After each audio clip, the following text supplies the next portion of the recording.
So I've been looking forward to the speed test for a while now. We have the budget $400 iPhone SE going head to head against the top of the line, the big boy, the iPhone 11 Pro Max. Now, outside of their $700 price difference on the spec sheets, there are a few other things to take note of. First, the iPhone SE has 3GB of RAM compared to the 4 on the more expensive 11, and it also has a slightly lower native resolution. But the big story, of course, is both of these phones have the same industry-leading A13 Bionic chip, which in theory means they should perform roughly the same.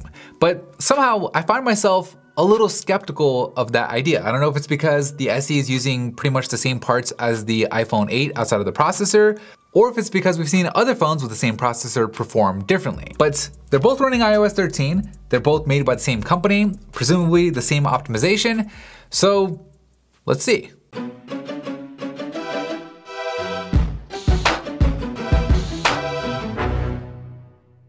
This video is sponsored by iBlazon. With cushioned corners, a raised lip, and a built-in screen protector, the Armor Box by iBlazon can help protect your iPhone from everything that life throws at it, while still remaining fully compatible with wireless charging. iBlazon also has a number of other cases available in the range, from the Halo case that gives you that clean look to the Transformer case that adds a built-in kickstand. Just search iPhone SE case by iBlazon on Amazon, or click on the link down below in the description to learn more.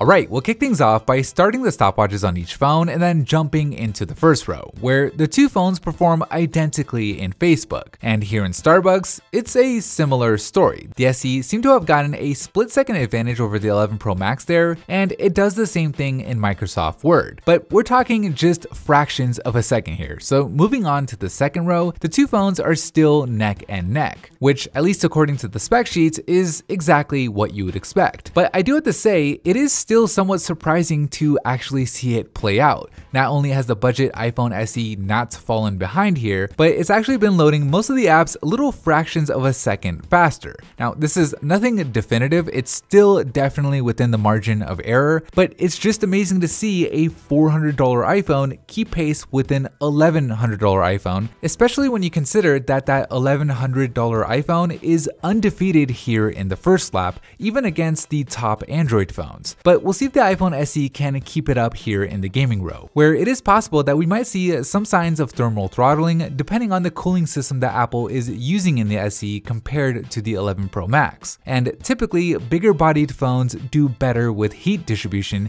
and the iPhone SE is a small phone. But so far, it seems to be handling these games without a problem. I don't know if that would hold true over a longer session, but in this quick burst speed test here, the SE's performance is nothing short of impressive. Now, I do have to point out that while the SE does have the lead here late in the first lap, there are a few caveats. For one, the SE screen is significantly smaller, so the robot arm technically has less distance to cover from point to point, and two, we're not using the 11 Pro Max's regular swipe gestures as we wanted to eliminate that variable. But either way, the two phones finished the first lap within 2 seconds of each other. I'd consider that well within the margin of error, meaning the two phones perform roughly the same in the first lap, but how they perform in the second still remains to be seen, with the iPhone SE failing to keep Subway Surfers open, while the 11 Pro Max and its extra RAM have it fully ready to go. And with the iPhone SE also failing to keep Premiere open, the 11 Pro Max is able to easily pull ahead.